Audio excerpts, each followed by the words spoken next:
welcome to the City Council meeting for April 1st. I'd like to call the meeting to order and request the city clerk call roll. Thank you.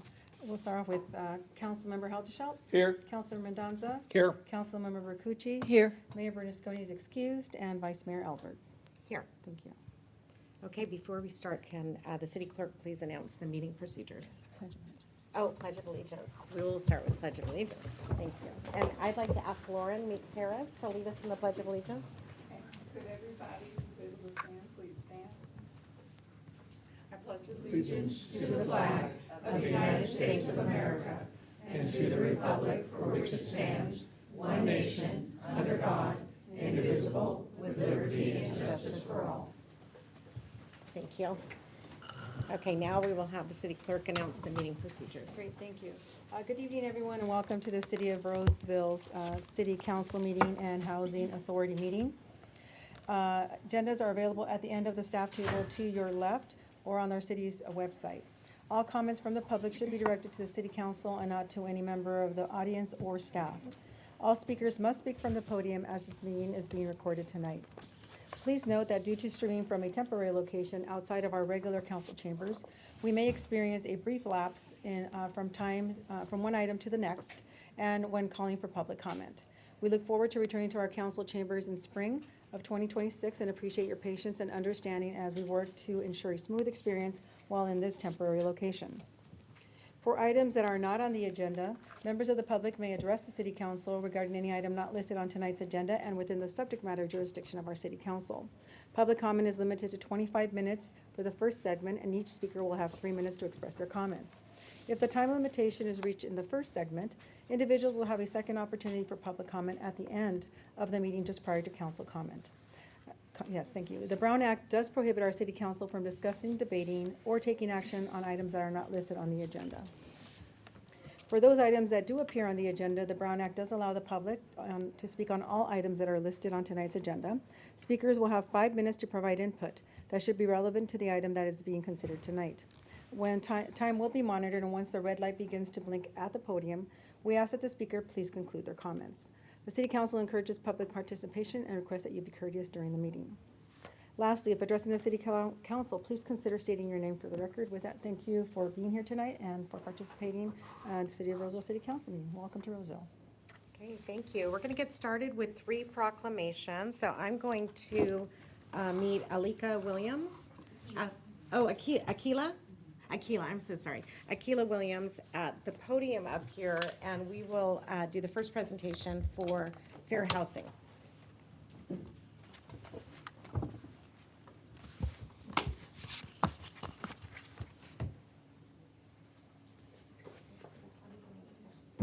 Over here. We'll get started and then I'll present this in just a moment. So this is for Fair Housing Month, and I'm here with Akila Williams, which is the Project Sentinel for Fair Housing. And I'm going to ask my council colleagues to get us started. Whereas the Fair Housing Amendments Act of 1988 extends fair housing rights on the basis of familial status to families with children and on the basis of handicapped to disabled persons, and somebody is number 2. I am, oh gosh, we're missing somebody and I'm like totally off. All right, I'm number 2. Okay, guys. Whereas the City of Roseville is a diverse and growing community committed to fostering inclusive neighborhoods, expanding housing and opportunities for residents of all incomes and backgrounds, and ensuring equal access to housing free from discrimination, and whereas the City of Roseville supports fair housing efforts to eliminate discrimination in housing and recognizes the benefits of Project Sentinel to educate home seekers, apartment managers, and apartment owners on federal and state housing laws. And Now therefore, I, Karen Elvord, Vice Mayor of the City of Roseville, California, do hereby proclaim the month of April 2026 as Fair Housing Month and encourage all residents and community organizations to celebrate the value of harmonious, inclusive, and diverse communities of neighbors and to support the goal of equal housing opportunity for all people. So I want to thank you for being here tonight to accept this proclamation and for the work that you do, and give you an opportunity to say a few words if you'd like. Thank you, yes. I just want to say thank you so much to the City of Roseville. You guys have always been super supportive in our initiatives, with meeting with community members, as well as just supporting community members in their fair housing fights. Just to kind of give you guys a little information for people that are here. This information is not just for, I know a lot of homeowners are here in Roseville, but you have grandchildren, you have nieces, nephews, friends, and you never know exactly what discrimination looks like until you're in the face of it. So I would just say do your knowledge, connect with us at Project Sentinel, which is housing.org. Figure out what things you may be falling under. A lot of what we do here in Roseville specifically is we have a lot of our elderly community that, as you know, they're on a fixed income, right? They get Social Security, they get disability income, VA income, and what happens when your check hits on the 15th of the month, right? But rent's due on the 1st, and it's late after the 4th. So we assist people like that in trying to rearrange their rental due dates so that they don't have to get late fees anymore. They can live in an ADA first floor unit apartment, maybe after a major surgery or an injury. So just, do your knowledge and do your own research so you can figure out how best to advocate for yourself, but also how we can assist you as well. Thank you. Thank you so much. Appreciate it.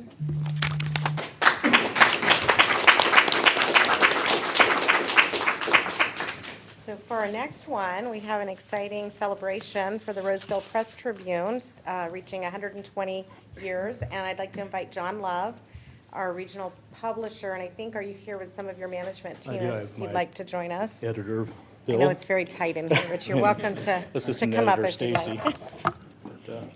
But, Okay, so we are going to get started. I'll kick it off with my colleagues here. You know, I'm excited because as a journalism major at the University of Maryland, I'm excited for this event, this recognition.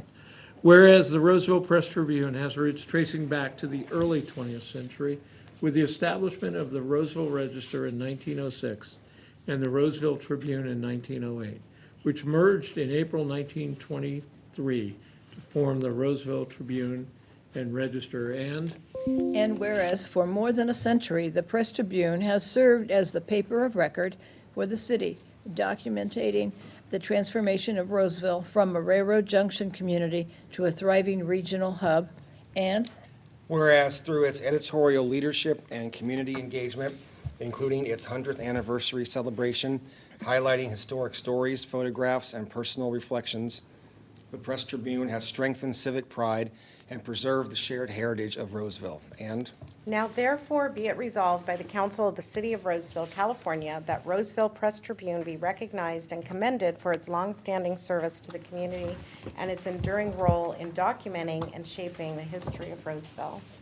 And I wanted to say a couple words too, because we have a journalist in our family as well that is still doing digital and print journalism. So appreciate what you do, and I think I've been reading the Press Tribune for about 38 years now. So this is really meaningful for our community. Here's the proclamation, but if you would like to also say a few words, give me to do that. I'd just like to thank the city of Roseville for recognizing this anniversary of ours.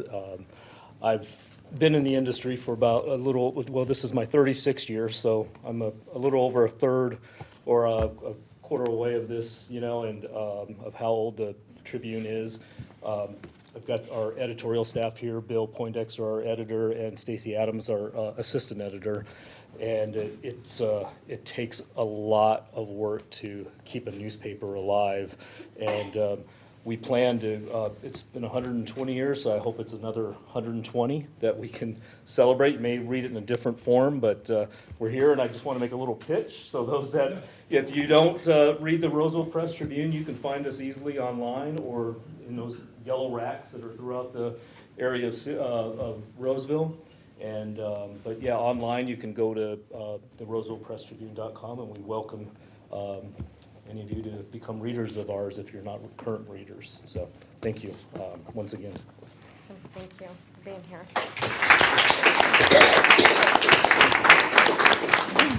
And last but not least, we are going to recognize National Donate Life Month, and I'm going to invite Calvin.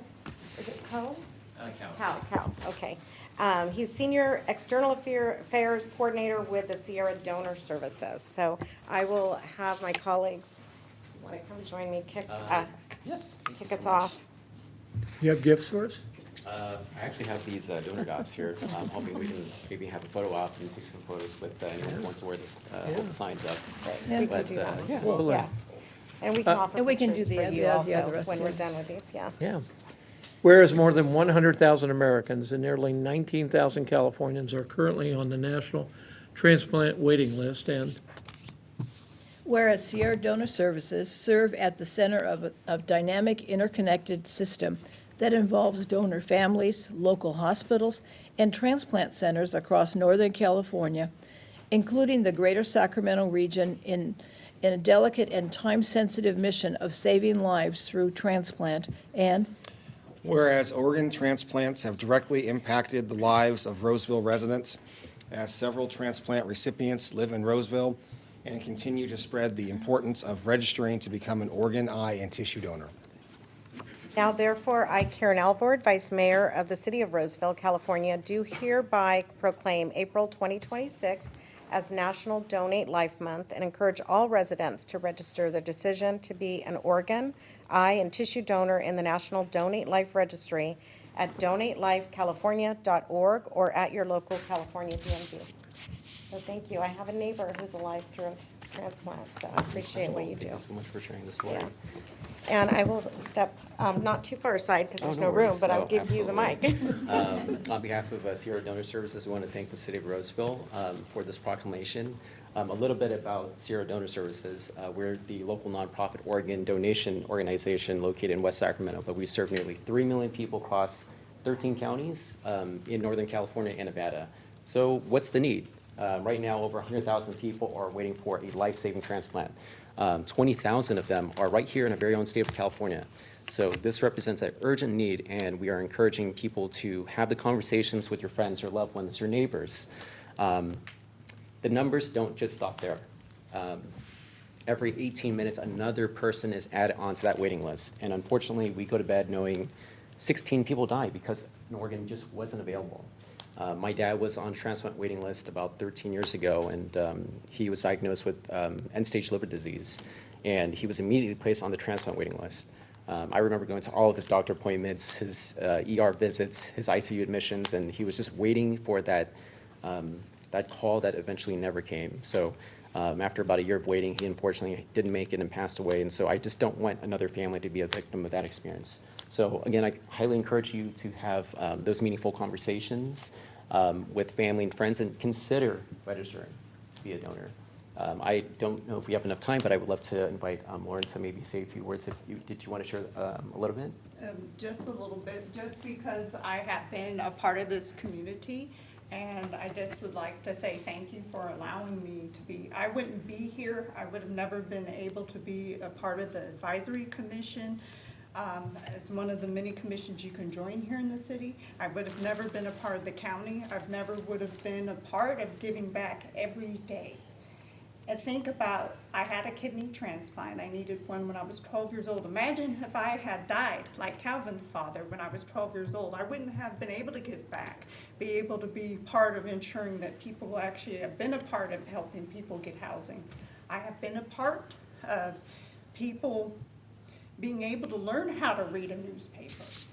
And I would have never experienced those different things had it not been for someone in my life who said, you know, I'm gonna give that kid a shot and give her a kidney transplant. And if you're not a donor today, I urge you to sign up. If you don't feel that you're necessarily ready, I want you to have those conversations with your neighbors, your friends, and that sort of thing. Imagine what type of community Roseville would be today. If I, as one person, have helped, I like to think I helped in my 5 years here, that I've helped shape the city of Roseville. Thank you, Lauren. Photo op. Thank you, Lauren. Okay, yeah, Yeah, so if photo you want to time, step yeah. up over here, Absolutely, we'll that'd be great. come around and take a picture. Okay. and You want to invite a few folks up with you?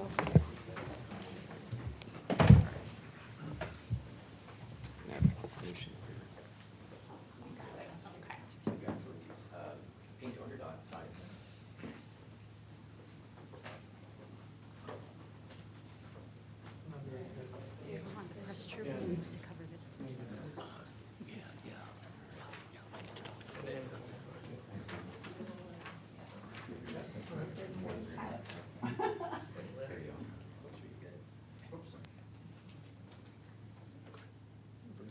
Are we all in?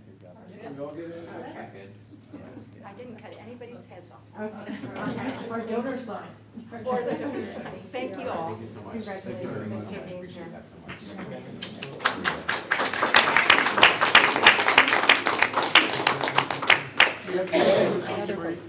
Should we go to these papers? Yes, yeah, absolutely. Okay, okay, great. Yes, thank you. You can go this way. Temporary quarters, we're almost in.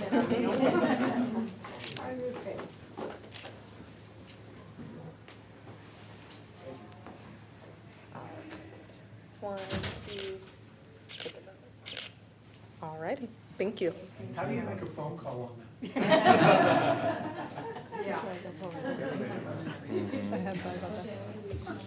I think she left out. That'd be great. That's fine. Okay, and then where's? She left.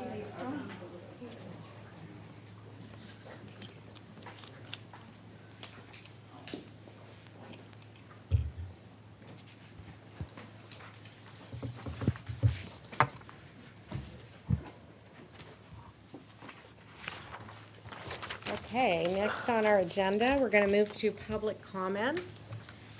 And I will, oh, I will do that. I thought you, okay.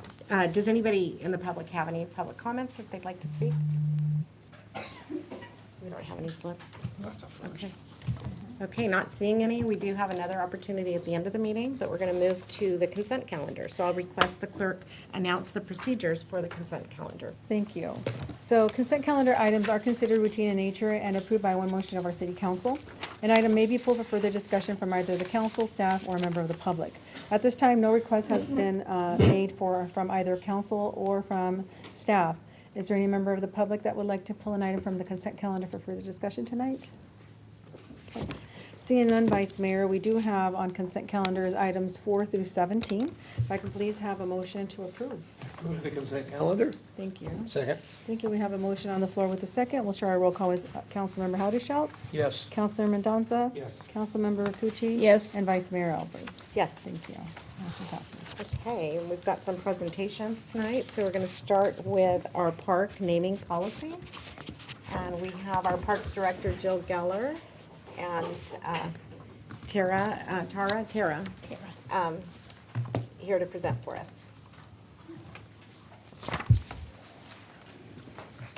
Well, thank you, and good evening, Vice Mayor Albert and members of the council. I am Jill Geller, your Parks, Recreation, and Libraries Director. With me tonight is Tara G., our Park Planning and Development Manager, and we're here to share some proposed revisions to the park naming policy for your consideration and approval. While council has already heard much of this background information, we recognize that those in the audience or those watching online may not have. So we'll go over the background a little bit again. The city has had a park naming policy in place for many years, and it's been revised throughout the years, with the most recent revision being in 2021. The 2021 revision focused solely on a change to the makeup of the park naming subcommittee to ensure Brown Act compliance. During discussions on this topic at Parks and Recreation Commission and council meetings in recent months, we recognize it's time to consider revising the policy once again. At the council meeting on January 21st of this year, we had some good discussion on this topic, and you provided helpful feedback. Based on the feedback received, tonight we'd like to share a revised policy for your consideration and approval. But first, we'll ensure everyone's familiarity with the existing policy, and to explain that, I'll turn it over to Tara. Thanks, Jill. The existing policy outlines parameters for name considerations. These names are after prominent geographical locations such as street names, subdivision names, or adjacent school names. It also recognizes historical or cultural significance or significant individuals. Park names recognizing individuals include several additional criteria, which looks at whether there has been a contribution of land or funding of 50% or more of the park's development. Their volunteer contributions to the betterment of Roseville community if they're deceased and are being recognized for their substantial volunteerism towards the quality of life in Roseville, or they died in the line of duty as part of service. The current subcommittee makeup consists of the PRL director, park planning and development manager, a park project manager, a parks manager or superintendent, a PRL staff member at large, and a staff member from our development services department. With the exception of the director and the park development manager, the other members serve a 2-year term, which are staggered to ensure consistency. Finally, the advertisement of name suggestions occur annually during the month of July for parks that will be breaking ground in the same fiscal year. The subcommittee reviews the suggestions and forwards their recommendation to the Parks and Recreation Commission for consideration. The commission has the opportunity to forward up to 3 names per park to the council for final selection and approval, and the council makes that final approval of the park names. One final thing, the names not selected for a park remain active for the following year's choices of names. After their second year of eligibility, the name must be resubmitted. Last year, July of 2025, we received 25 new submissions. The carried over or active list from 2024 included another 20 suggestions. In all, we had 45 name suggestions available for consideration for 4 new parks. As we discussed in January, PRL has a long history of naming parks, dating back to the naming of our first park, which opened in 1907, and that was Ferretti Park. And since that time, we've named an additional 93 parks. So let's review the city's trend for park naming over the decades. We didn't name a lot of parks in the decades between 1907 and 1989, but for those that we did, it was a pretty even split of parks named for people at 56% and parks named per the other criteria we mentioned at 44%. The 1990s were busy. We built 21 parks and we named them. During that decade, the majority of our parks, 62%, were named per the other criteria, and 38 were named for people. In the 2000s, another busy decade with a large majority of parks during this time frame named for people. From 2010 to 2019, again, most of the parks were named for people.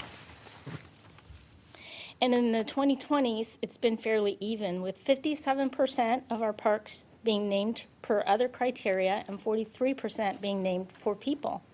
Overall, of the 94 parks that have been named since 1907, 60% of our parks have been named for people, 40% have been named per other criteria such as geographical location or cultural significance.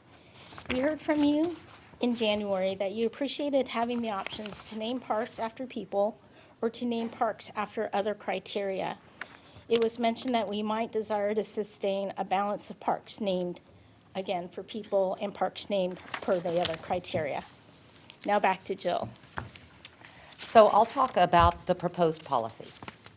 If a park is not named after a person, the criteria as outlined in the new policy remains unchanged.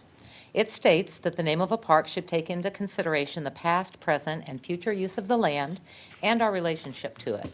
The following criteria and factors shall be considered: the nearby prominent geographical locations such as street names, subdivision names, and school names, a significant or notable natural geographic feature, outstanding features of the park, and recognition of historical or cultural significance. Also, the process for advertisement and selection of recommended names also remains unchanged in the revised policy. There are 4 primary changes in the proposed revised policy. The first is the park naming subcommittee. It is staff's recommendation that the park naming subcommittee shall consist of 3 Parks and Recreation Commissioners. PRL staff will still attend the subcommittee meeting to provide information and answer questions as needed, but the subcommittee itself would consist of 3 commissioners who will vet all submissions and select names for recommendation to the entire commission. Next is the park naming criteria. We recognize that you appreciate the option to name a park either after a person or after the other criteria that's in the existing policy. And as Tara mentioned, there seemed to be an interest to include in the revised policy that a balance of the two is desired. So there is a statement in the policy revision that it is the desire of the city to maintain an overall balance of parks named after people and those that are named per other criteria. The revised policy also clarifies that in any given year, the majority of park names may lean one way or another, but cumulatively, that balance is desired. We didn't want it to be interpreted that if there are 4 parks to be named in a single year, it has to be 2 after people and 2 after the other criteria. That's not the case. But when we look at our park system as a whole, maintaining a balance would be desired. And as Tara mentioned previously, the current balance is 40% for other criteria and 60% for people, so we are fairly balanced as it stands today. When naming a park after a person, the criteria remains mostly unchanged in the revised policy. During council's discussion, volunteerism was discussed, and we understood that it was desired that that remain a part of the required criteria. It was suggested that significant volunteer contributions be better defined, and to perhaps identify a period of time that qualifies as significant. So in the revised policy, it states that volunteer contributions for a period of at least 10 years is considered significant. Other than that clarification, the criteria for naming a park after a person remains unchanged. In the past, many submissions have not effectively highlighted the volunteer work of the nominee. So as part of this policy revision, the submission form has also been updated to specifically request information about the nominated individual's work. If this policy is approved, the new form will be used for the 2026 submission process. And the last change is in reference to dog parks. The policy recommends that the city continue the tradition of naming dog parks after Roseville Police Department canine officers. We started the park naming process this past year under the guidelines of the existing policy. And at its November 2025 meeting, the Parks and Recreation Commission chose park names for recommendation to council. However, because of their and your desire to revisit the policy, and because we had the time to do so, we thought we would allow the commission to reconsider their recommendations following this new policy. So the next steps include seeking your approval of this policy at tonight's meeting. And if approved, at the commission's April 6th meeting, they will select the 3 members who will comprise the park naming subcommittee. The park subcommittee will then meet in April on a date to be determined. And at the May 4th Parks and Recreation Commission, the subcommittee will present their recommendations to the entire commission. At that meeting, the commission will choose the names they wish to forward to council. And commission's final recommendations will be presented for your consideration in June. So the action we're requesting tonight is council's approval of a revised park naming policy, and Tara and I will stand for any questions that you might have. Thank you. So I'll start with any Yeah. council questions or comments. I have a number of questions. Let's see if I can do this in a logical order. So dog parks. Absolutely makes sense. But at some point in time, maybe we don't have a canine officer. And then, of course, Roseville is home to Placer SPCA. So if, and this is theoretical, so if Leilani Freitas were recommended as a park name for a dog park, would that qualify? Well, I will say that the policy says it is recommended. So council does have the liberty to go outside of that. And how will you ensure that the Parks and Rec commissioners understand it's recommended, not mandatory? How will you do that? Well, we will go over the policy with them, which we always do when we go through the process. And if that topic were to come up, we would just clarify that. Okay, thank you. And then with respect to volunteerism, and I didn't look, so I'm hoping somebody will remember, maybe Councilwoman Rakucci, but the Roseville Police Activities League. I think there was a boxer, I want to say Tony Lopez, I may be wrong about that, But let's say he was involved in that, would that be the type of volunteerism if he met the 10-year limit? I'm Did he getting, volunteer, like, as a boxing instructor for our pal? don't know, I'm just Okay. trying to understand Yeah. where the nonprofit world, we have a number of parks. I look at volunteer contributions as not somebody giving their time or reaching into their pocket, but also motivating others to give of their time. Am I interpreting that right?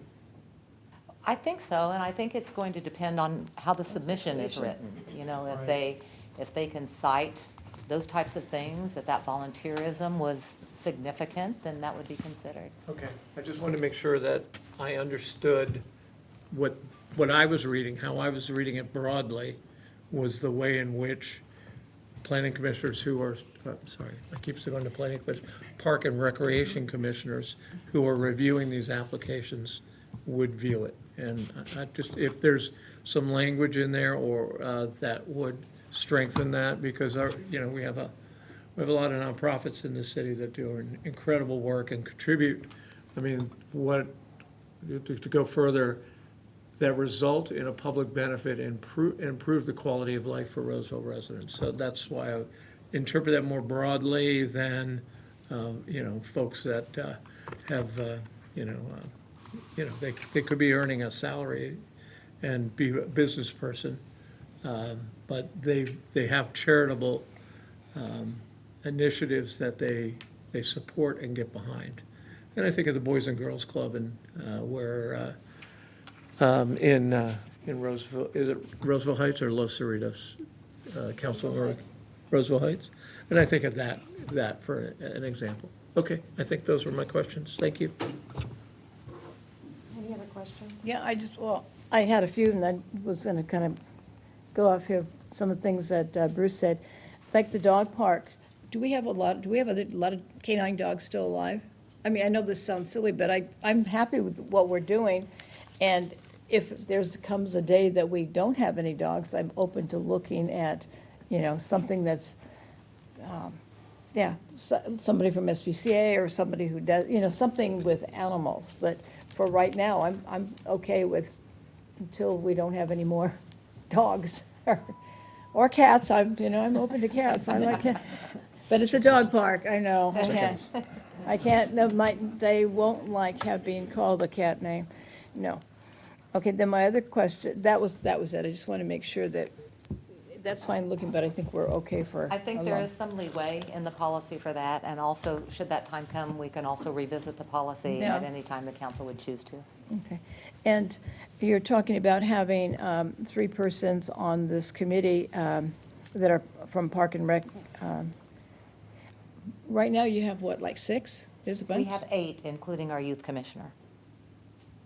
That are on that committee. Oh, I'm sorry. I thought you meant how many commissioners we have. No. Yeah, is it 6? 6, yeah. So you'd reduce it down to 3.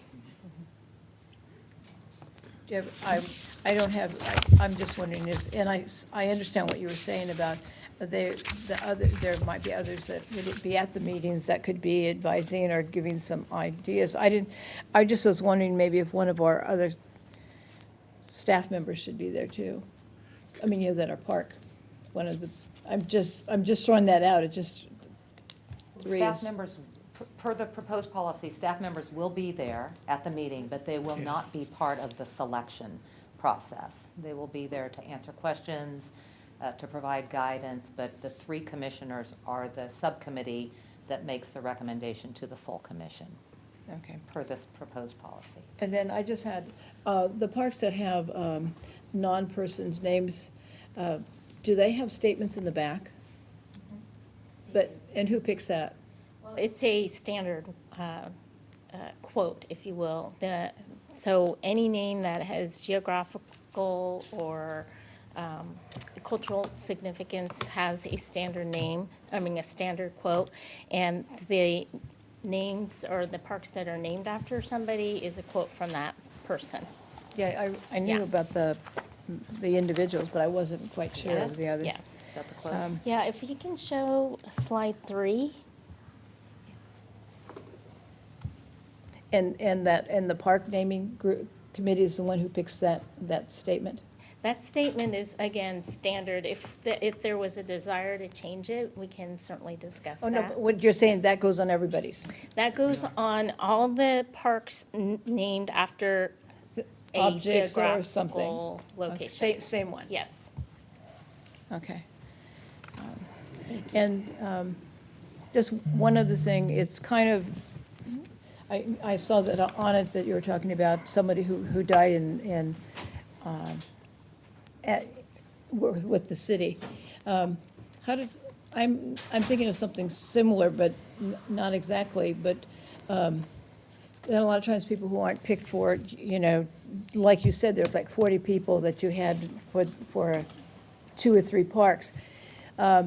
We have other things that you can actually have your family member named after. I'm just thinking of like the Veterans Park, because I've told people that when they had family members they were thinking of that were veterans, and you could buy a tree, buy a bench, buy, you know, put something in there. Do we kind of encourage people that maybe except they have to be a veteran, don't they, to be in the other one? Yes, you do need to be a veteran for the Memorial Bricks at Veterans North or the Tree Grove there. However, we do have a community gift program. So if somebody would like to buy a bench in memory of someone, we could facilitate that in a park. So, Yeah, you know, because I'm sure that, you know, that we have so many wonderful people that do good things in Roseville, that they realize that there's, you know, other opportunities, so that we just don't, we have a lot of parks, but not that many, you know? yes. That's my questions. I just Tracy? have one question. This wouldn't apply to the benches along our trails that people can pay for to have benches. That policy would still remain the same. This wouldn't apply to those? Correct. Okay, thank you. Okay. That's all, Mayor. I have some comments, but maybe a question. So currently, we're at about 60/40. So when we talk about a balance, this policy isn't moving us to like a 50/50. It's saying that we consider ourselves currently balanced and kind of staying within that, like more 60/40. Yeah, that would be my interpretation, and I think that can be up to council as well. When we bring park names to you, we'll just try to keep everyone apprised of what the balance is, and you choose what the appropriate balance is. Okay, and I wanted to clarify, there's 8 commissioners, or there's 6, there's 8. So 3 does not constitute a Brown Act committee, so it is like an ad hoc subcommittee of the Parks and Rec Commission? Okay.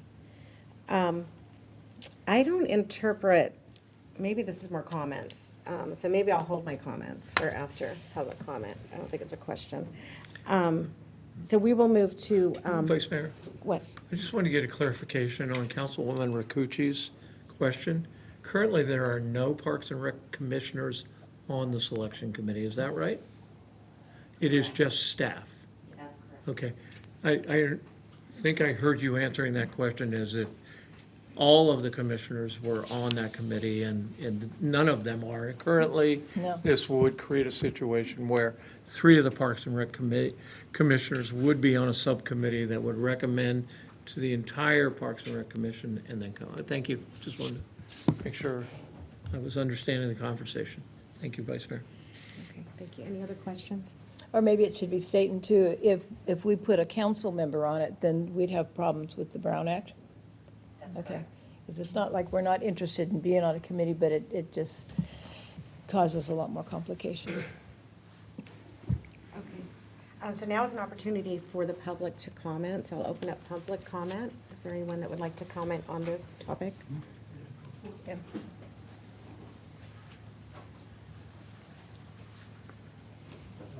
Good evening, council members, vice mayor. My name is Ed Smith, 1416 Valley Glen Drive, Roseville.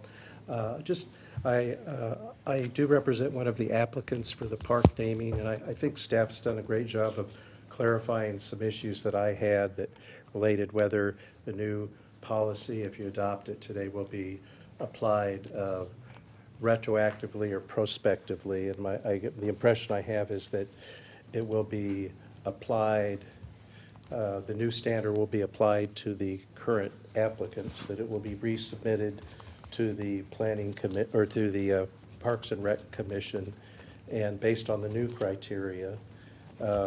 Again, for further clarification, for the people who have already submitted their applications, there would be no need to resubmit or add to their applications. We're going with what you have, right?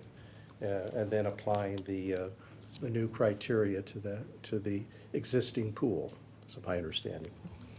And I think that your information's really answered all of the questions I have, and thank you for all your hard work. Thank you. Thank you. Would anybody else like to comment?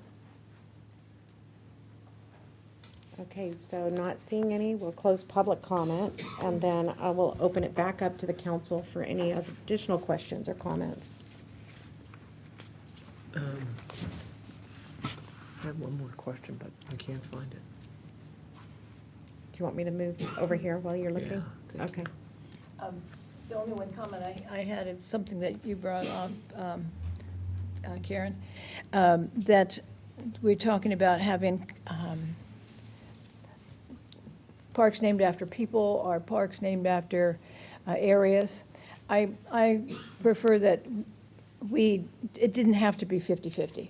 I like more people, and still have some of the other options, but I just don't want to find out all of a sudden we don't have people, so when you say 60-40 or something like that, I'm better with that than 50-50, and you had to, that was a concern.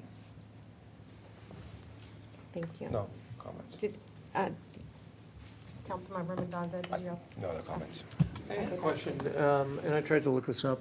How many parks ultimately will there be in Roseville? We're at 93 or 92A or 92B. I think we're at 94 or something like that.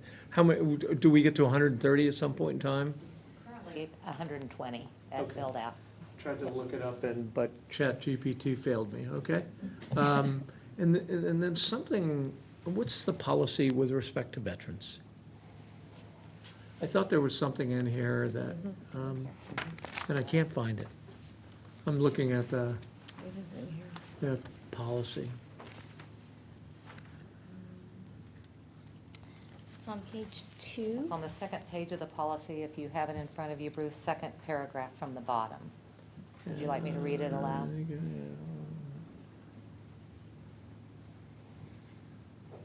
I'm on the red line version, is that? Oh, yeah, that's that's a why little more it's in- difficult. So I can go to the other one. It's on the third page page 3. of the red line version. Uh, Third paragraph starts, "It is noted." Okay.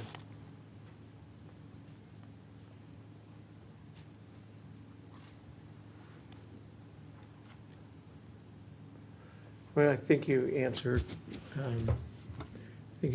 my question by answering some other council members' questions where, like when we have Veterans Park or Veterans Park North, and then we have memorials, like in front of Old Roseville Telephone is a Korean, or is that one in, yeah, we have other non-park memorials There's one in that mine, list too. the names of veterans from different, yeah. Okay, I don't have a question. Okay.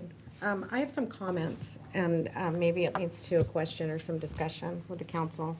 I appreciated your clarifications on volunteer, but I don't interpret it that way, and I don't, when I read this policy, I don't interpret volunteer as other kinds of meaningful contributions in the nonprofit space. Because with nonprofits, you have paid staff and volunteers, and if you want to honor somebody that has made a meaningful impact in the community and honor their legacy for that, I don't know that it would fall within this policy. So when I read that, I just felt like there could be maybe some additional clarification or I just think over time that it could be interpreted as if somebody is in the nonprofit space. You gave the example of like SPCA in lieu of like, but that I don't see would qualify in this policy. And so For a paid staff of a nonprofit, is that what you're talking about? I don't see that because I see volunteer as doing work that's unpaid. And I personally would rather see that there's an opportunity to recognize significant people in our community that have made, made impact and a legacy that lasts.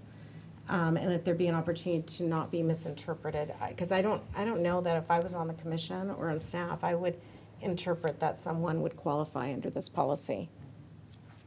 Yeah, then I failed to communicate it accurately because you and I are aligned, right? Because that one section where it says contributed to the quality of life, somebody could be in a leadership position that's paid, but because of the clientele they have and various other things, they're improving the quality of life for those folks. So,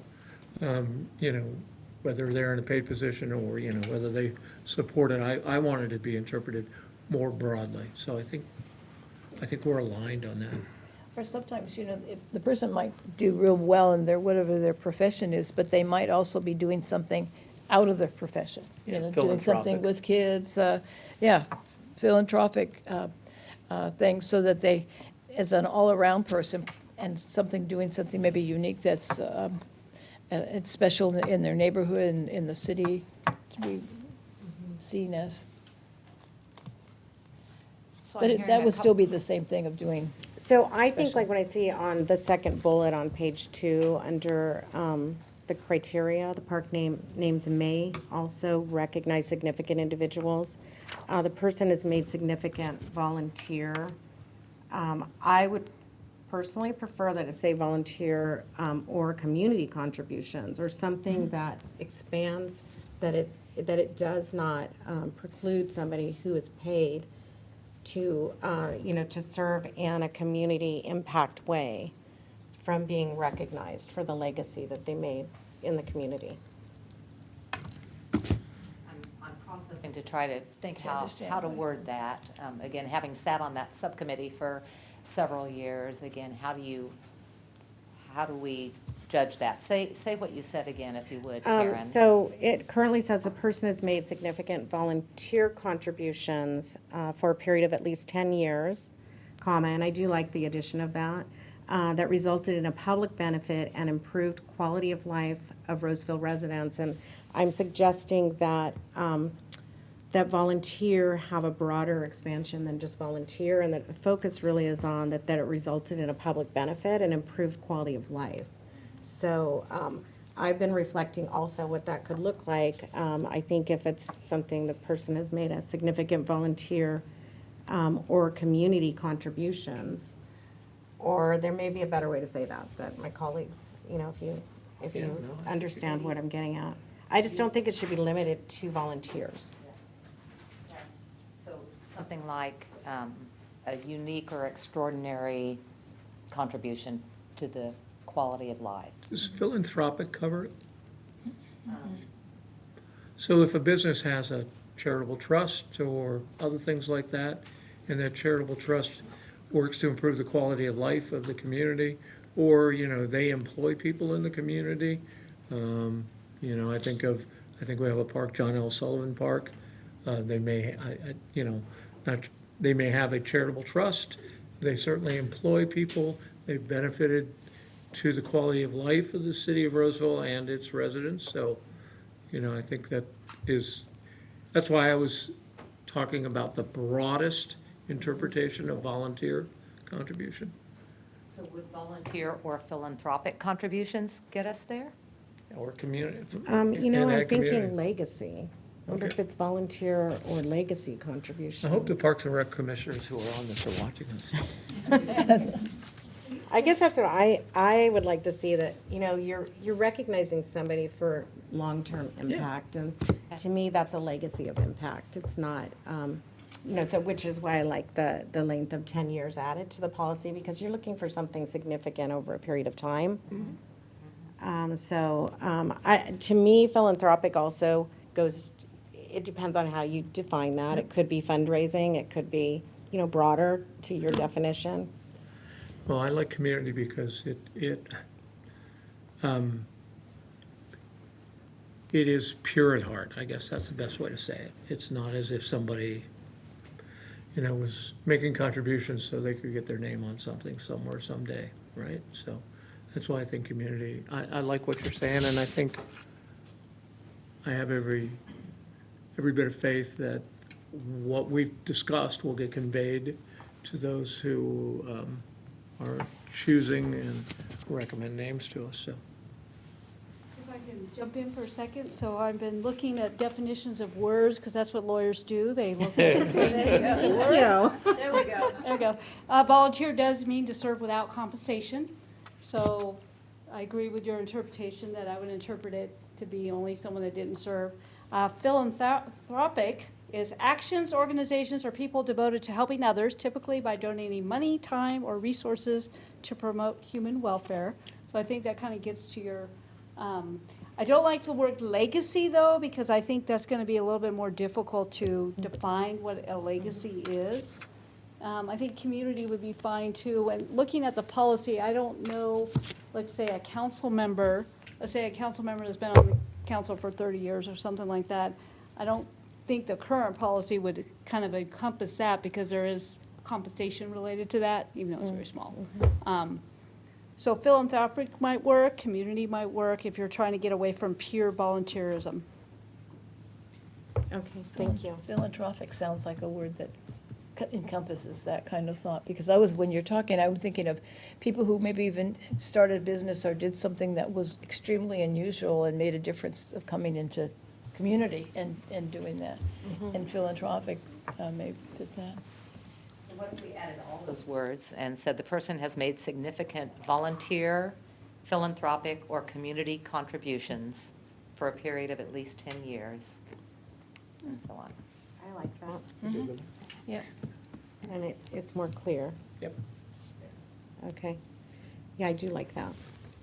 And I thought I had another comment. I don't think so. I think that was it. I think I will just go, I don't think I made this comment. I will go back to, we just opened or dedicated 3 parks this last month. And I was reflecting on your comments, Pauline, that of the 2, they were geographic oriented, and one was named after an individual that served on council many years ago, someone I didn't know. And I just found the whole bringing together the community of that generation of people that really, and family that supported him, to be really meaningful. And so I do appreciate that, that the policy really understands or considers the ability to, to give some history, I think, to residents moving in also or visiting our parks. You have the opportunity to kind of learn a little bit more about people that made a difference in Roseville and that helped shape, the future. So I think that's all the comments I have. Any other comments or questions? Okay. That's good. Okay. Ready for a motion? So I think with those changes, we would be ready for a motion. Okay. So on item number 18, the park naming policy revisions. Do we have to ask the people public? Oh, I'm sorry, yes, Oh. open it to the public, I Yeah. apologize. Again? Lively discussion. No, I think you already opened it to I- the public. yeah, we already Yes, have did. public I'm sorry, comment. yes. Okay. Thank you. On item number 18, the city council will consider the recommendation to adopt resolution 26067, approving revisions to the park naming policy program for the city of Roseville with the noted amendments as was stated earlier. With that, may I please have a motion to approve? So moved. Thank you. We have a motion on the floor with a second. We'll start our roll call with Councilmember Haudashelt. Yes. Councilor Mendoza. Yes. Councilmember Rakucci. Yes. And Vice Mayor Albert. Yes. Thank you. Motion Good passes. work. Thank you. I appreciate the work of staff. Please let them know I think I can speak for the council. We appreciate what you brought back to us. It's not an easy task that you have, not at all.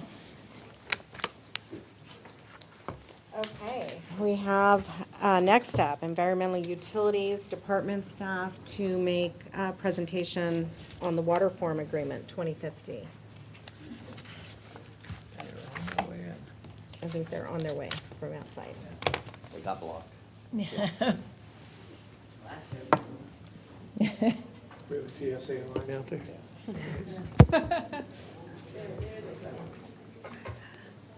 Now I know your sense of humor. Okay, You made it through the traffic jam. So I'll hand it over to you to get started. I'm Devin Whittington with Environmental Utilities. This is my colleague George Hansen. We actually have something really exciting for you guys tonight. At least we're looking forward to it. It's been 5 years we've been working on this, and so George is going to go through a few slides for us this evening, and then at the end, we're going to have a 3-minute video, and then we're going to ask for council to approve our participation in the Water Forum 2050 agreement. All right. Thank you, Devin. So next slide. So the Water Forum first agreement was established in 2000. The participants consisted of water providers, environmental organizations, the business community, and local governments. The purpose really was to advance two co-equal objectives that the Water Forum had established at the time. The first really was about making sure that there was water supply resiliency for the region long term, and then also to provide environmental benefits for the Lower American River. Next slide, please. So I'll just touch on a few of the impacts that we've seen over the 25 years or so that the Water Forum has been in place. Before the establishment of the first agreement, there was a lot of conflict in the region over water management decisions and water management issues. And what the Water Forum has done is establishing a very collaborative framework that has allowed all the stakeholders across the region to work collaboratively. So that has helped significantly reduce the amount of conflict. We've also seen significant support that this first agreement has helped bring towards investments in the region that has helped develop infrastructure for long-term water supply resiliency. Another benefit or impact that we've seen is the improved environmental benefits for the Lower American River. And lastly, the Water Forum has evolved to be a very trusted, unified voice in the region that has really supported federal and state discussions regarding water policy that will shape water decisions for the region for decades to come. So why a new agreement? Two main reasons. The first is the term of the first agreement. It was a 30-year agreement, and so it's nearing the end of that term. The second reason is as a result of the significant water management challenges that have arisen since the first agreement was adopted in 2000. And really, the challenge I want to highlight is climate change. So we've seen declining snowpack, we've seen river temperatures rising, extreme droughts that are more frequent, significant swings between dry years and wet years.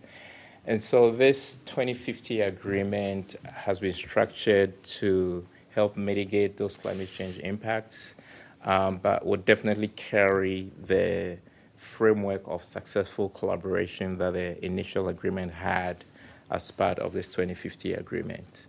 The vision and the goals remain the same for the Water Forum. So those two co-equal objectives that I mentioned will still guide the work of this next agreement through the year 2050.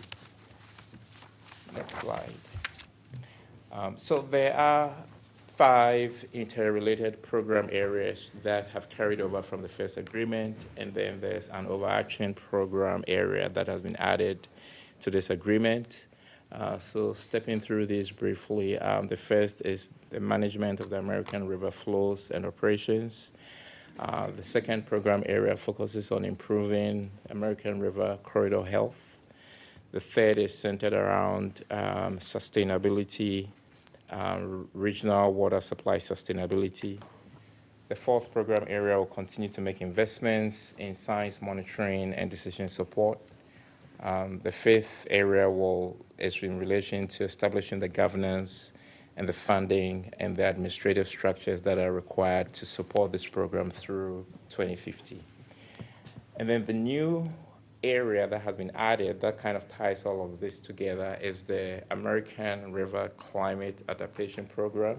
It's a mouthful for sure. ARCAP is the abbreviation, and essentially it is an initiative that will develop regional strategies that will allow the region to be very resilient in helping to adapt to climate change. Next slide. So for Roseville, the benefits really are maintaining that regional collaboration, having a seat at the table when these very crucial water policy decisions are being made that will affect this region and Roseville as well for decades. The water from 2050 also continues to support Lower American River protections. And for us, that's really critical because our primary water source is from the American River. It will also continue to help us be very adaptable so that we can continue to improve climate resilience for the region. And then lastly, the improved coordination that we've seen amongst regional water purveyors is something that has been very valuable for the region, and Roseville being able to participate in that will be very valuable. So the next agreement before the council tonight is the Roseville Purveyor Specific Agreement, or PSA for short. And essentially, the PSA outlines Roseville's approach for how we will meet the two co-equal objectives of the water forum. It's a 10-page agreement, so I'll try and summarize that agreement in less than a couple of minutes. And I've listed 3 bullet items here that essentially encapsulate what that agreement covers. So first is our water supply portfolio. So Roseville has developed a diversified water supply portfolio which supports the co-equal objectives of the water forum.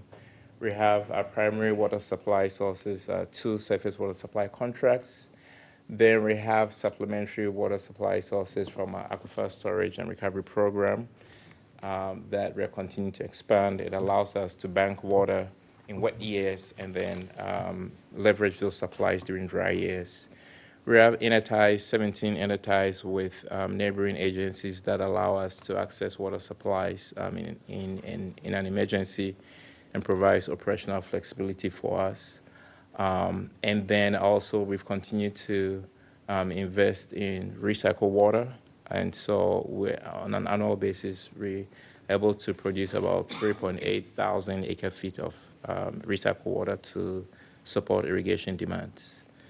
The second area that the agreement covers is water supply under different hydrologic conditions.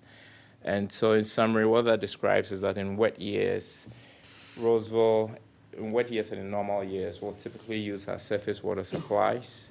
In wet years, when we have the opportunity, we'll be banking or recharging the aquifer with water to build that bank. And then in dry years, depending on the cutbacks to our supplies, we're able to leverage our groundwater supplies to supplement our surface water. And then for the future, as we outlined in the PSA, we're working on multiple initiatives and efforts to ensure long-term water supply resiliency. So we are continuing to expand our ASR program. We are participating in the River Act project that will allow us to have access to water from the Sacramento River if our American river supplies are impacted. And we're also working on raw water conveyance projects to allow us to access PCWA water directly from PCWA if there's some interruption to our water supply from Folsom. Next slide. And then the final agreement before the council tonight is the third interagency agreement. So this agreement essentially establishes the administrative structure that will guide the water forum over this next phase. The city of Sacramento will still continue to host the water forum offices, and they'll continue to staff the program. And then there's a cost share framework that the participating agencies will share in supporting those costs. So on the next slide, it shows the framework, the cost sharing framework, and this framework came before the council, I believe it was summer of last year. and this was approved. And so here we're showing on the slide the remaining amounts under that authorization that will continue to support the program. And the funding is through the Water Operations Fund. So before we go to the recommendations, we have a short video that was put together by the Water Forum that shows the journey that the Water Forum, where it started, where it's been, and where it's going. And we'll want to play that for you at this time before we go to the recommendations. It's a great joy to live in a community where a river runs through it. It's really one of the greatest resources we have in this region. It's the crown jewel. It's the biggest and most important recreational asset of the county of Sacramento. Gets about 8 million visitor users per year. There's over 2.2 million water users just in this local region. All of them want water reliability, and all of them want a healthy ecosystem. Preserving habitat for salmon is really important. We're doing what we can to help keep a cycle going and support something that's been happening for millions of years. And hopefully it continues to happen in perpetuity. The first Water Forum agreement came about under really contentious times between land developers and environmentalists. The whole thing was covered by a sort of a community consensus of we're in this together. The original Water Forum agreement was consequential to the continued health of the American River. Now, 25 years later, the warming planet is dominating so much. In order to make sure that the river stays healthy, it's important to update the Water Forum agreement. I think Water Forum 2050 is going to help the river by building on the past, but looking toward the future. It's important to update the agreement now because we've had significant changes since the original agreement in 2000. There's more people in the region, but we're also facing climate change and the effects that that's going to come. The new agreement is primarily an extension of the old agreement, but we're going to get into some of the more technical things of how do we really make sure that we protect the river in a serious drought, and how do we protect the fisheries and the other values of the river, given that we're going to have bigger storms and we're going to have longer droughts. The 5 program areas of the Water Forum 2050 agreement are the flows and operations, corridor health, water supply sustainability, science monitoring and decision support, and governance, funding, and administration. Another big part of the agreement is the American River Climate Adaptation Program. RCAP is a combination of water resource management, water efficiency. It's infrastructure that's being diversified in the right way, so the timing of water supplyability is as optimum as you can get for the benefit of this ecosystem, as well as the water supply needs of this region. Groundbreaking. For the business community, this means certainty. You have to have a strong water system as the foundation for economic development and growth in a region. This will help to ensure that we have that stable supply of water while not sacrificing any for the environmental quality of the American River. It speaks highly of the community itself, that it has enough shared values that we can commit to working together to care for such a beautiful resource. The importance of Water Forum 2050 really highlights what you can get done when you have people who care at the table.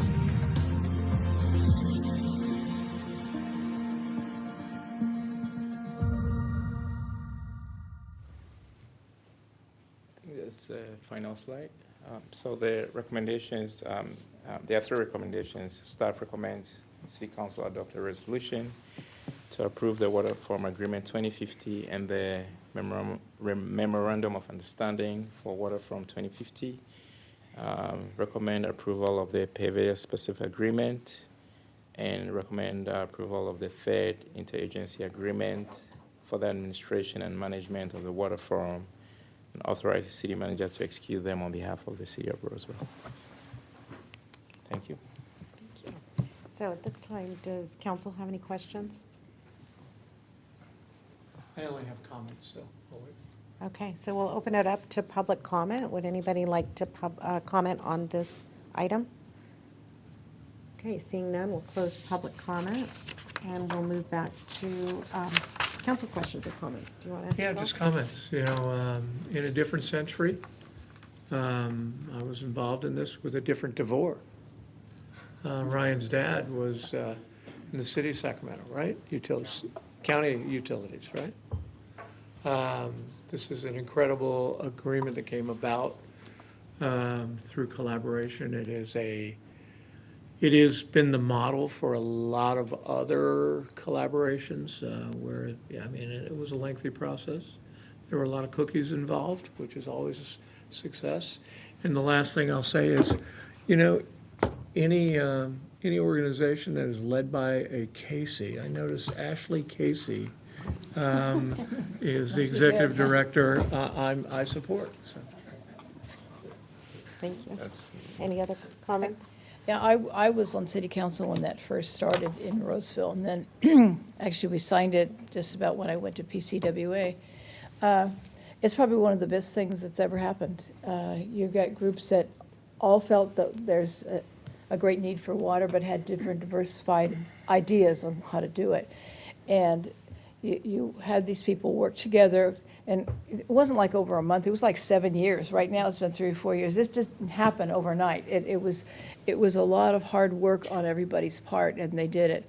And what I like about it is they all looked at it and said, how would it help, businesses? How does it help fish? How does it help a community and giving them water service? So it had a lot of different moving parts, but they figured a way of kind of how we can do this and what's an okay thing and what's not okay. And so what it really means is they can go into the future and have these kind of agreements so that they know that a developer would know, okay, this is okay because water forum is felt this is important.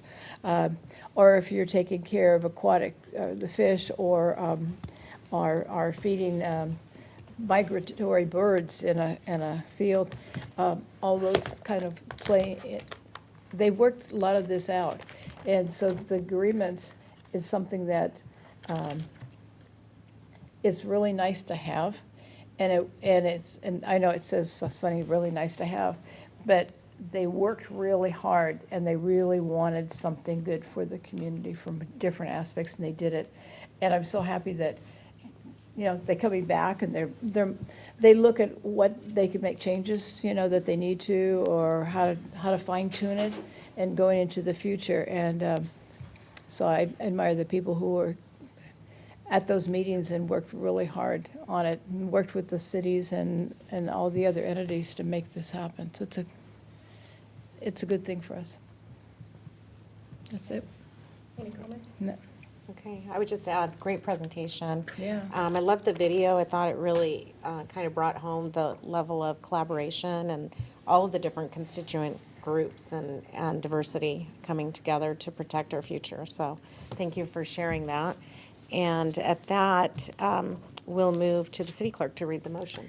Great, thank you. On item number 19, the city council will consider the recommendation to adopt resolution number 26-080, approving the Water Forum Agreement 2050 and the Memorandum of Understanding for Water Forum 2050, the purveyor-specific agreement, and a third interagency agreement for the administration and management of the Water Forum, and authorizing the city manager to execute the agreement on behalf of the city of Roseville.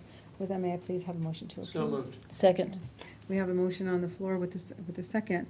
We'll start a roll call with Councilmember Haldeshelt. Yes. Councilmember Mendoza. Yes. Councilmember Rakucci. Yes. And Vice Mayor Albert. Yes. Thank you. Motion passes. Okay, thank you. So we'll move to our next presentation, long-term liabilities update, the pension and other post-employment benefits, with staff providing a report.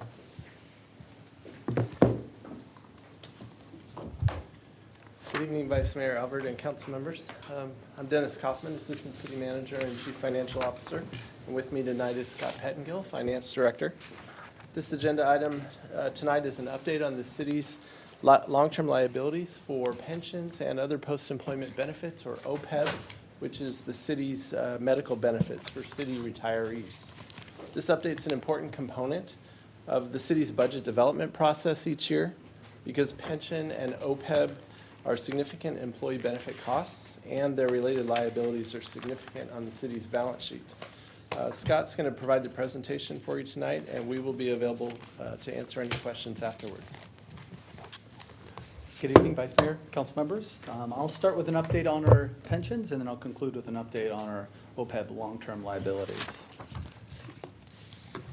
Next slide, please. So this slide is an overview of our pension system. And as you're aware, the city's pensions are provided through the CalPERS system. And like most cities, retirement costs are one of our largest expenses. These payments are also a legal obligation that we're required to make to CalPERS each year. That said, both the city and our employees have taken a number of steps over the past decade to help manage these costs. For new employees, benefits have been reduced through PEPRA, which is the Public Employees Pension Reform Act. In addition, employees are paying their full share required under CalPERS rules. Other steps that have been taken is the establishment of a pension trust to help smooth and manage our future costs and making additional discretionary payments to CalPERS to reduce our long-term liability. At the same time, there's been some important constraints that we need to keep in mind. Under the state law, pension benefits cannot be reduced retroactively, and this is often referred to as the California rule, which means that the benefit formula in place when an employee is hired becomes a vested contractual right. And as a result, any changes to benefits must be offset by a comparable benefit, which significantly limits any opportunities for cost reductions. The state legislature passed PEPRA back in 2012, which requires reduced pension benefits for all new employees hired on or after January 1st, 2013. And CalPERS estimates that these reduced pension formulas, on average, have reduced annual employer benefits by about 48% for safety employees, and that includes our police officers and firefighters, and 39% for miscellaneous employees, which includes all our other city employees. CalPERS introduced smoothing during the Great Recession as well to gradually increase employer contributions with the goal to fully fund the unfunded liabilities in 30 years and reduce significant changes in employer contributions year to year. And more recently, CalPERS requires employees to pay off new actuarial losses over 20 years instead of that 30 years, which will help us reach a higher funded status faster, but also increases the city's contributions significantly. On this next slide, we show CalPERS's recent investment returns. CalPERS bases its assumption on a long-term investment rate, which is currently set at 6.8%, also referred to as the discount rate. And when actual returns come in above or below that assumption, it directly impacts our city pension costs. And as you can see on the slide, in recent years, we've seen that play out. For example, returns in fiscal year 23 came in slightly below assumptions, which increased costs. And more recently, returns have been much stronger. In fiscal year 24, the investments came in at 9.5%, and in fiscal year 25 at 11.6%, both above that discount rate assumption.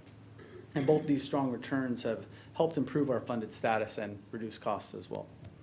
CalPERS also recently completed its every 4-year review of investment return assumptions through a process that's called the Asset Liability Management Process, and they ultimately decided to maintain that discount rate at 6.8%. On this next table, we show the 3 most recent CalPERS actuarial valuations, and CalPERS completes these each year to determine the city's required pension contributions.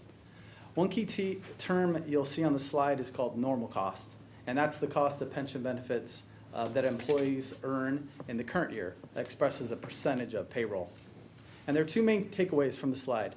First, normal cost rates for the PEPRA groups are significantly lower than the classic groups, and that's reflecting those lower benefit formulas. And second, the composition of our workforce is shifting. The number of classic employees is gradually declining as those employees retire, while the number of PEPRA employees continues to grow. And over time, that shift to lower PEPRA tiers will reduce overall cost benefits moving forward. On this slide, we show the city's annual pension contributions over the last 3 years based on CalPERS valuations. And overall, total pension costs are projected to increase by about $4.2 million next year. And this includes both the normal cost and payments towards our unfunded pension liability, which I'm going to go into more detail on the coming slide. Breaking that down, about $1.1 million of the increase is related to our safety group, and about $3.1 million is in that miscellaneous group. Of that total increase, approximately $2.1 million impacts our general fund, And staff are finalizing those costs for the fiscal year 27 budget, and they're going to be including those costs in the upcoming proposed budget. On this next slide, we show our unfunded pension liabilities. And so each table on this slide shows what we owe for pensions, what we've invested, and that remaining gap. The top line, which is labeled accrued liability, is the total pension obligation. So in other words, that's the total value of the pension benefits earned by employees over time. And that second line you'll see in each graph is labeled market value of assets. And that's the value of the assets that we paid into the CalPERS system. The difference between those two is what's called unfunded liability, or the shortfall that needs to be made up in the future to fund those promised pension benefits. And the key takeaway here, if you look at the last graph and pointing you to the last row of that chart, is that our funded ratio has improved over the last 3 years, from 63.6% in 22 to 66.4% in 24. On this next table, it presents the CalPERS contribution rates for the current fiscal year, next year, as well as forecasted out into the future based on our latest actuarial reports provided by CalPERS. And you can see that the contribution rate as a percentage of pay reflected in the second and fourth columns of this chart stops increasing and actually decreases for safety in fiscal year 29-30. And the reason is that CalPERS smooths or phases in contribution increases to help employers by providing time to adjust to those higher contribution rates, as I mentioned earlier. But that also assumes nothing changes and that the reality matches the actuarial assumption, including earning that consistent 6.8 investment return or discount rate that I mentioned earlier. On this next graph, it focuses in on just our unfunded liability, or our UAL payments over time, and does not include does not include our normal costs. The blue bars reflect the prior actuarial valuation, and the orange bars reflect the latest information we have as of June 30th of 25, utilizing our CalPERS pension outlook tool. And focusing on the comparison, you can see the updated outlook. The orange bars are now consistently lower than the prior projection. And the peak is shifted 2 years earlier from fiscal year 31 to fiscal year 29. And that's a positive change and reflects a strong investment return of 11.6% in 25, which exceeded that 6.8% discount rate that I mentioned earlier.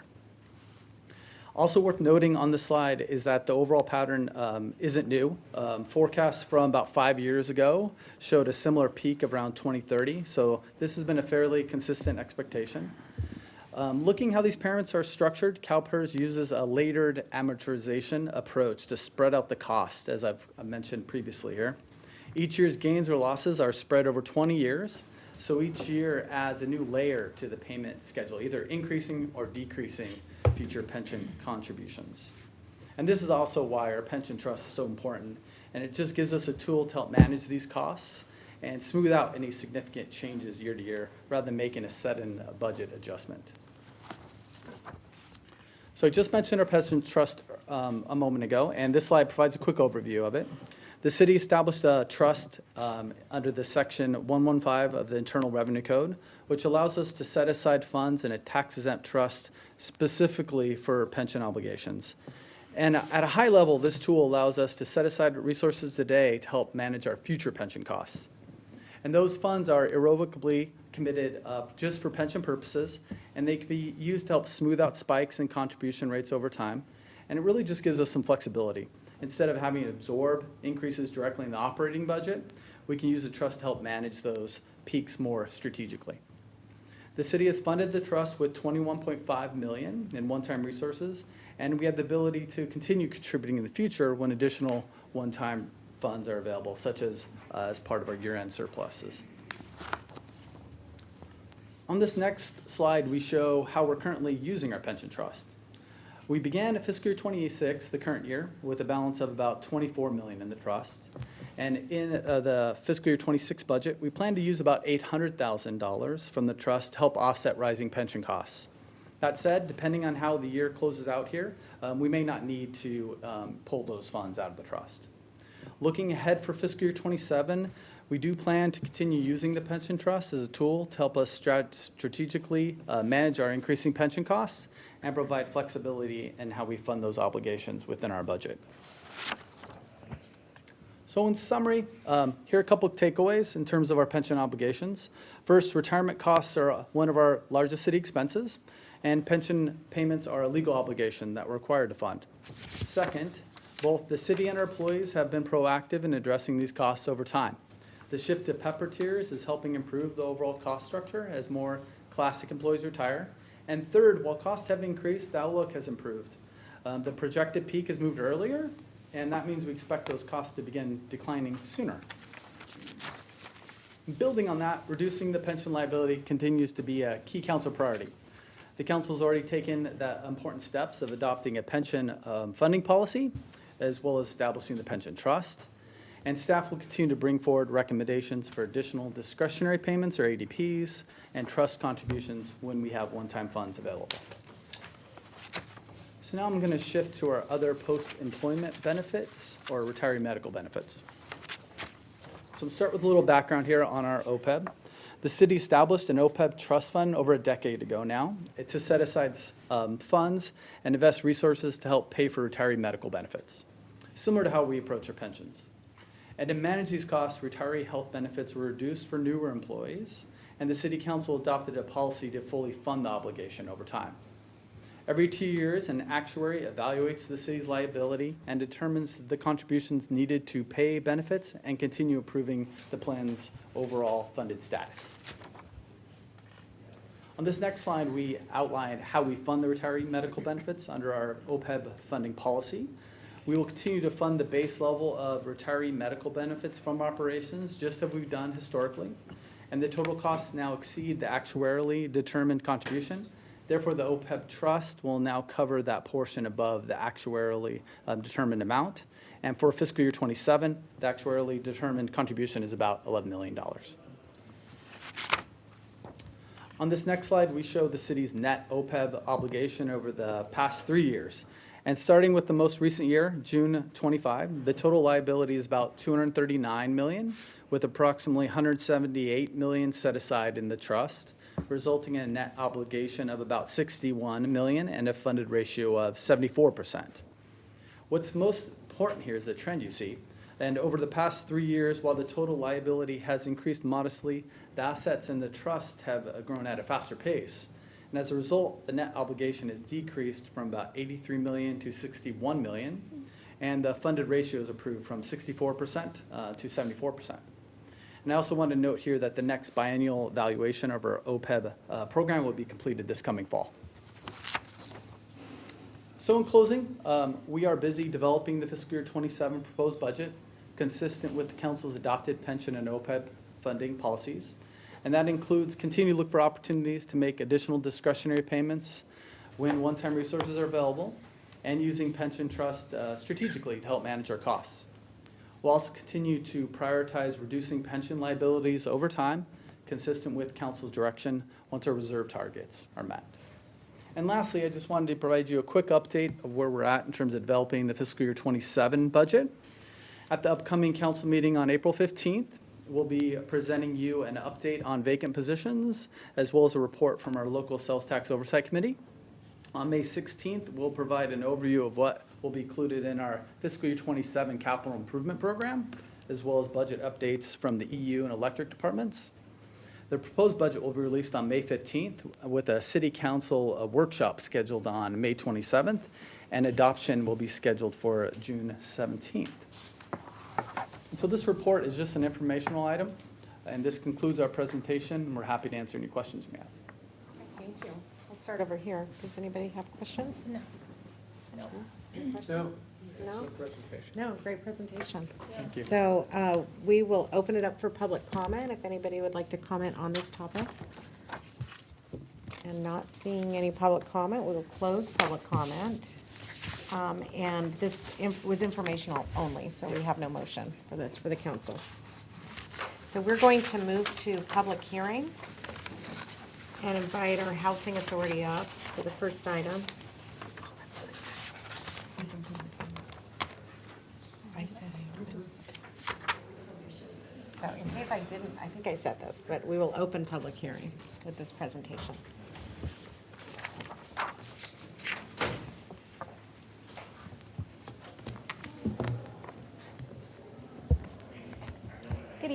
I'm Tricia Isom. I'm the Executive Director of the Roseville Housing Authority.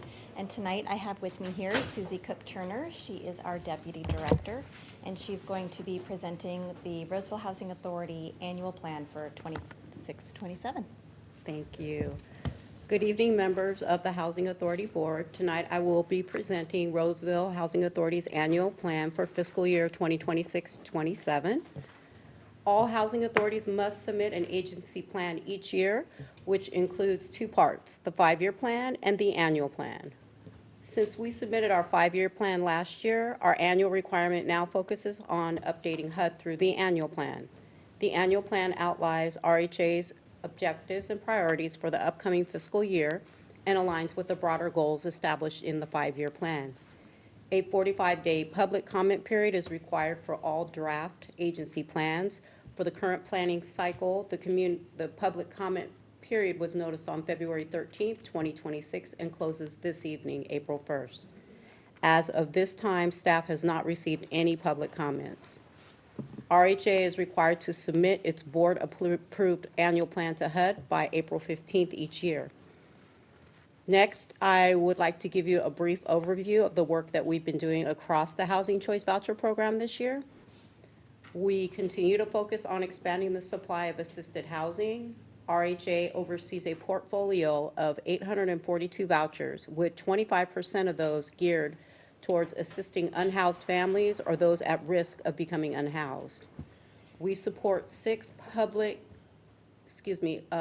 PBV properties with more than 70 units, addressing management concerns and promoting program compliance. We also focus on strengthening landlord relationships through incentives, clear communication, and streamlined processes. Attention continues to be on expanding housing choice for families. Encouraging owners to list units on affordablehousing.com has given participants more options, and our landlord incentive program remains strong. We continue our fair housing work through our partnership with Project Sentinel, which provides fair housing and reasonable accommodation training. We share fair housing information at briefings, online, and in our lobby. And we maintain a clear, reasonable accommodation process, including tracking requests and keeping our accessible units list current. We maintain strong regional partnerships that support and enhance our programs. We work closely with the Placer County Housing Authority across various programs. We remain engaged with the California Association of Housing Authorities to exchange best practices and participate in legislative advocacy. And we collaborate with the California Department of Housing and Community Development to support AB reporting for voucher data.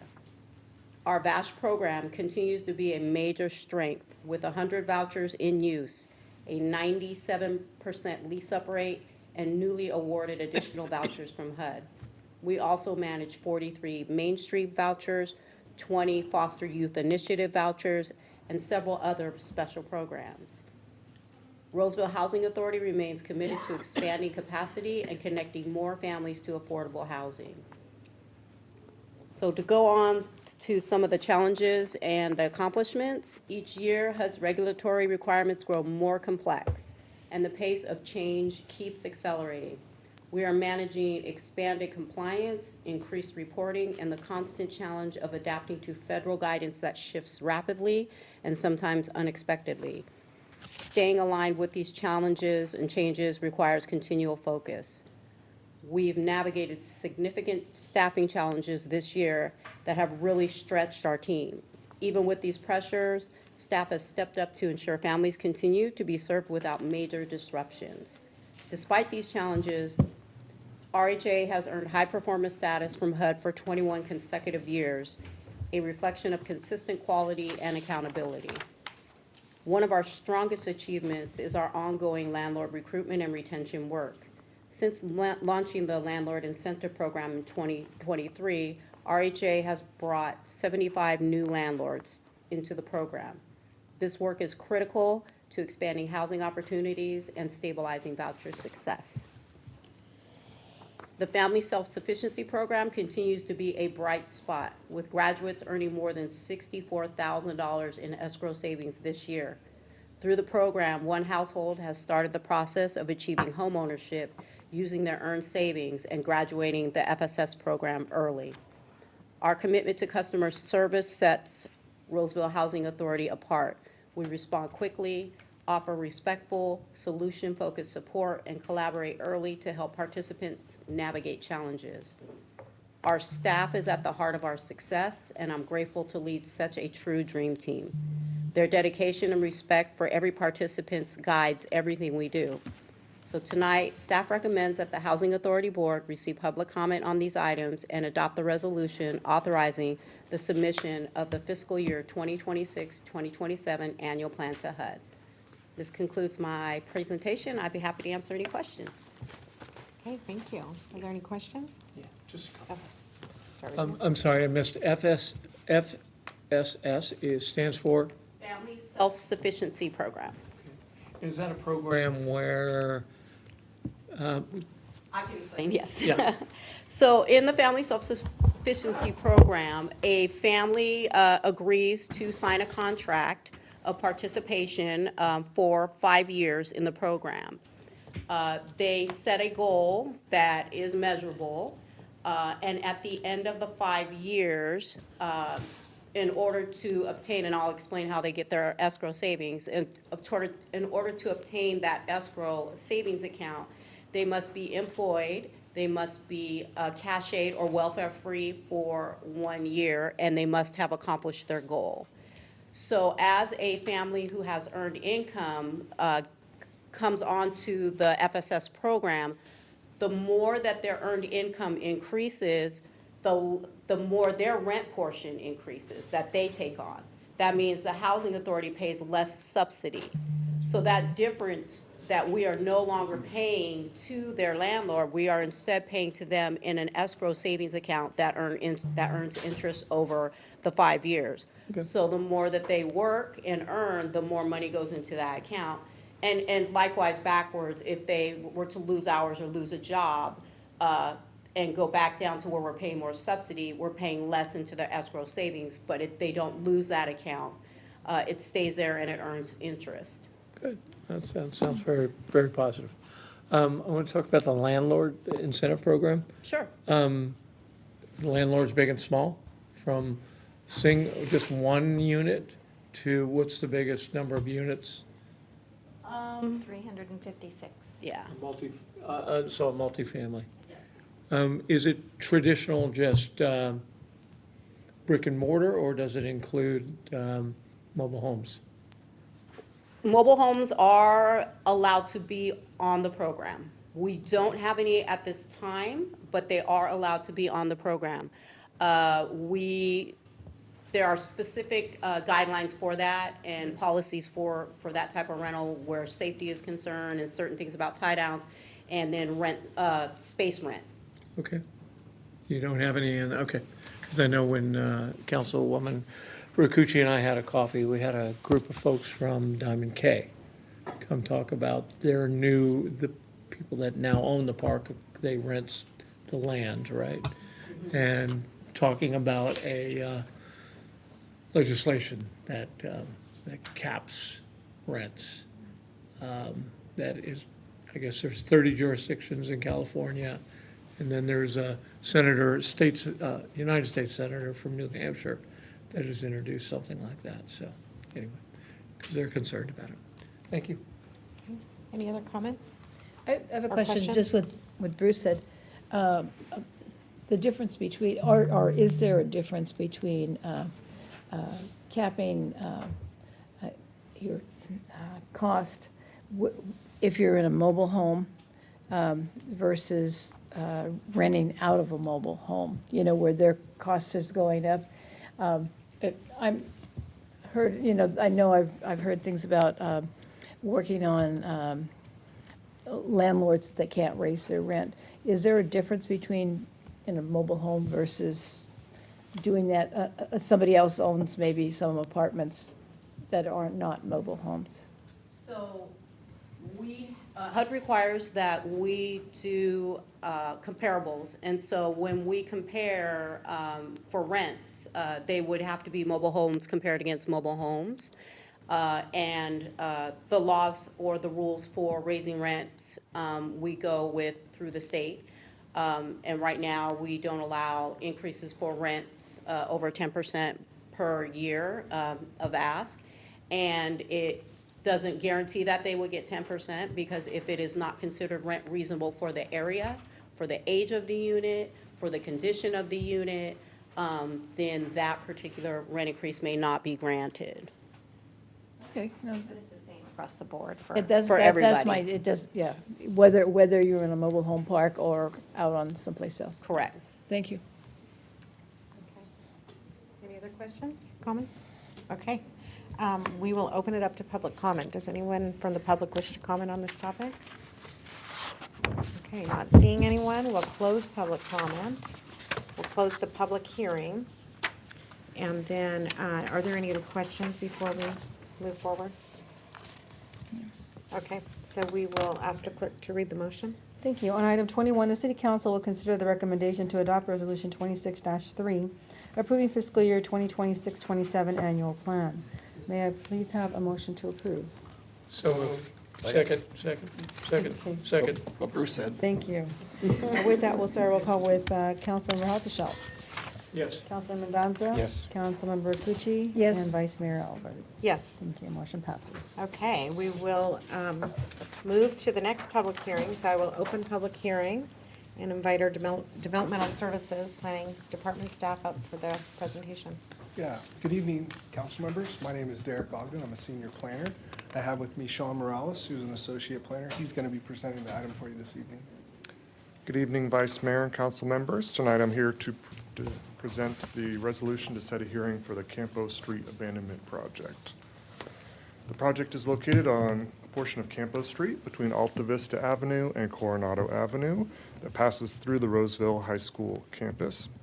The applicant requests approval of a general vacation to abandon a half-acre portion of the Campo Street right-of-way highlighted in red on the slide as part of the Roseville High School Improvement Project, which includes upgrades to this portion of Campo Street, including pavement texture and color connection, as well as many other upgrades throughout the school. In 1970, this section of Campo was closed off from 7:30 a.m. to 4 o'clock p.m. by resolution of City Council.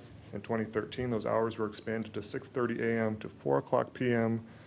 And the Roseville Joint Union High School District has requested that the city undergo the process to permanently abandon this portion of Campo Street in order to improve the safety and security of students.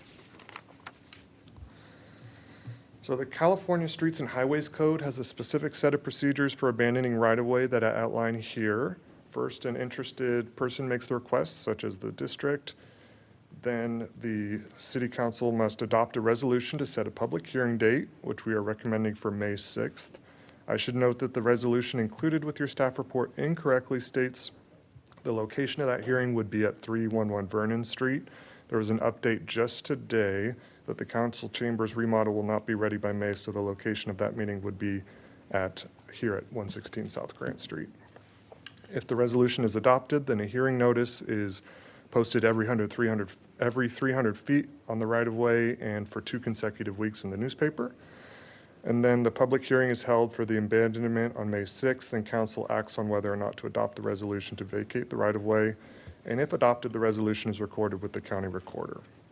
The request before the council tonight is just for the item in red here to adopt the resolution to set the hearing on May 6th.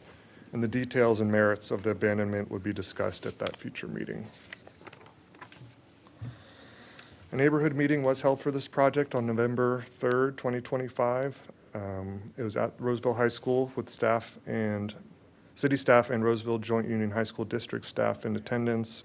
There was approximately 20 nearby residents and property owners in attendance, and there was no direct opposition to the right-of-way abandonment proposal, but a number of other concerns were brought up related to vehicle travel in the area, and a more detailed evaluation of the meeting, along with the traffic study that was prepared for the project, will be included with the staff report for the public hearing on May 6th. Notice for tonight's hearing was mailed to a 300-foot radius, posted on the Arcona website and in the Press Tribune as well, and staff has not received any comments or questions from members of the public since posting that notice. Tonight's request is exempt from SEQR review, as setting the future hearing date will not result in any physical changes. And the May 6th meeting would include appropriate environmental review for the actual abandonment project. So in conclusion, staff requests that the council consider and adopt the resolution to set a hearing for the right-of-way abandonment on May 6th with the modified hearing location as 116 South Grant Street. I'm available for any questions. Okay, thank you. Start this way. Any questions? No question. No. Any questions? No questions. Okay, I have no questions. So with that, we will open it up to public comment. Would any member of the public desire to speak on this topic? Okay, so with not seeing anyone, we'll close public comment and close the public hearing and move to ask the clerk to read the motion. Thank you. On item number 22, the City Council will consider the recommendation to adopt resolution number 26-078, declaring the intention to abandon public right-of-way and reserving certain easements and doing all other things necessary to facilitate the purposes and intent thereof located at 1 Tiger Way, City of Roseville, and setting a time and place for hearing all persons interested in the vacation, with an amendment to the place of public hearing noted to be the following address: 116 South Grant Street, first floor, Roseville, California, 95678. With that, may I please have a motion to approve? I'll move. Second? Thank you. We have a motion on the floor with a second. We'll start a roll call with Councilmember Haldeshelt. Yes. Councilmember Mendoza. Yes. Councilmember Rakucci. Yes. And Vice Mayor Albert. Yes. Thank you. Motion passes. Okay, thank you for your presentation. Okay, so that concludes the agenda, so we will open our last open public comment. If any member of the public would like to comment on something not on the agenda, this is the time to do so. And not seeing any, we will close public comments and we'll move to staff and council reports and ask first if the city attorney or city manager have anything. I don't have anything. Thank you. Vice Mayor, thank you. Just quickly, as we just heard, and I found out walking over here, that the council chambers construction has been pushed, and so the new date is June 3rd, for the June 3rd council meeting. If there are, and I share that now because I just gave an update last week on the schedule. So it moves quickly, but if anything changes, I'll make sure you guys kept in the loop. Thank you. Okay, great. Does any council members have any closing comments? We'll start with you, Tracy, if you want to go. No, I have a couple just comments in line with our council priorities, and as we mentioned in our February council workshop, we're focusing on our corridors, and I just wanted to give a recognition to our Parks and Rec crews, and just a little update if you haven't been out that way along Rocky Ridge, adjacent to Maidu Park. They're in the process of almost completing the bark and the dry rock beds, sort of the beautification and landscaping project on that particular corridor. So they're doing a fabulous job, and just wanted to recognize them for that. And I think it's a great addition, and it looks really good, and it's timely as well. And then I had an opportunity to attend and present a certificate on behalf of the City Council at an Eagle Scout Court of Honor last Sunday for Cole Latham, and congratulations again to him. He was one of the youngest scouts to ever attend Philmont, which is a great honor for those in the scouting community, and was just shy of earning almost every possible merit badge. Really stellar young man, and was happy to represent the council at that ceremony. And that's all, Vice Mayor. Thank you. Just a couple things. I went to our Northern California Power Association meeting. We're going over the budget. NCPA does a lot of legislative work, both at the state and federal level, and also monitors and hydro and geothermal plants. And so it was kind of seeing what our next this year is kind of looking at. Also, Regional Water Authority had a program it's called Museum of Science and Curiosity. If you see it in Sacramento, it's called like Mosaic.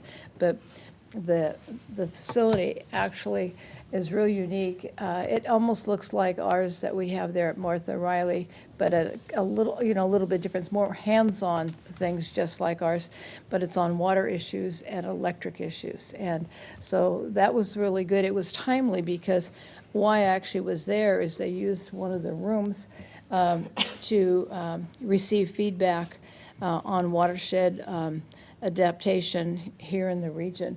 And it all ties in with a lot of the water things that we're talking about, looking at not only what we need to work on, whether it's forest fires, whether it's drought, whether it's floods, but it's where to start first and what are the greatest needs with the amount of money that we have. So this was one of their receiving feedback from the community. So it was nice to be there, nice to be a part of that, and being able to see what they had at that museum, because it's really very, very good for the communities kind of see that. It was fun. You don't have to be a little kid. You could actually touch them and do things too. But we were one of the big kids doing it too. And then the last thing is, and our vice mayor mentioned it, the John Bayou Park was a name that was what I wanted to say is actually I was on council with John, and also knew him in the community where he did a lot of the cooking and programs with a cooking crew, and that was a real big thing at that period of time. And one of the things that was really interesting is that really became, when I went there, and the council was there too, so many people that I haven't seen probably for 20 years. And so it really was for them, and seeing people that they knew. It was literally a reunion. I think when John passed on, it was pretty traumatic. And so this was 20 years later where everybody could really be together and enjoy each other's company. So it was very, very nice. Great, thank you. Okay, Bruce? Yeah, really quickly, we had our SACOG Board of Directors meeting. SACOG has been going around the region. We didn't go very far from Sacramento this time.